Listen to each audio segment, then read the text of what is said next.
আসসালামু আলাইকুম বন্ধুরা, আপনারা দেখতেছেন আমার ছাদ বাগান। এই মুহূর্তে আমি আজ আমার ছাদ বাগানে মাটির নিচে আলু সংগ্রহ করতেছি। আসলে মাটির নিচে আলুটা সংগ্রহ না, তার উপরে যে আলু আসে পেস্তা আলু, সেগুলো আমি সংগ্রহ করতেছি। ইতিপূর্বে অনেকগুলো সংগ্রহ করছি, যেটা আপনাদেরকে শেয়ার করতেছি।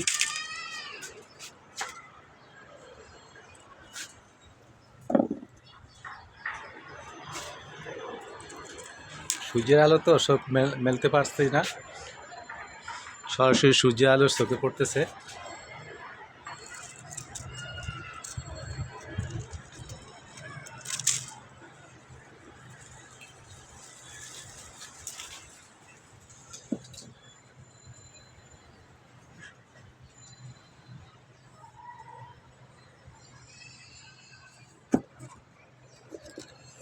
এগুলো আজ সংগ্রহ করলাম।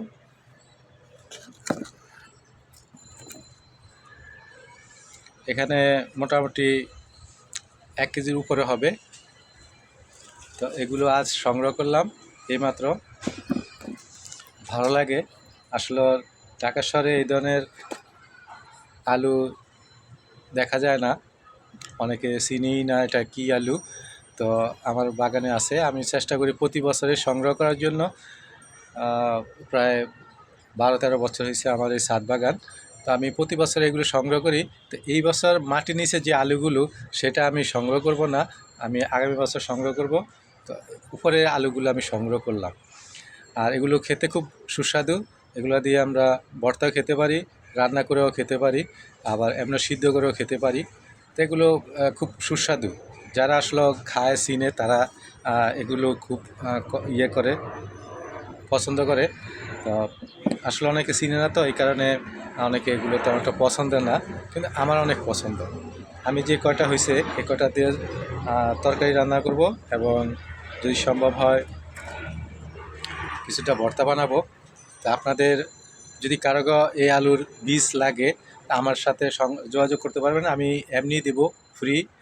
আমি চাই যে এই ফসলটা, এই ফলটা বা এই তরকারিটা বৃদ্ধি পাক।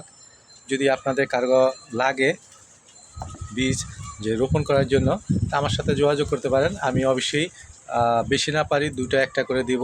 তো আপনার ছাদ বাগান এগুলা আপনি রোপণ করতে পারেন, এবং খুব সুন্দর হয়। আমার এই বছর একটু কম হয়েছে, কারণ আসলে আমি এবারকার অনেক গাছগুলো কেটে ফেলছি। এটা পুরা ছাদটা দখল করে, যার কারণে আমি অল্প 2-1টা গাছ রাখছিলাম। তো এগুলো প্রচুর হয়। আজ এ পর্যন্তই। যদি কারো লাগে যোগাযোগ করতে পারেন আমার সাথে, আমি ফ্রি দেব। তো আজ এই পর্যন্ত। দোয়া করবেন। আল্লাহ হাফেজ।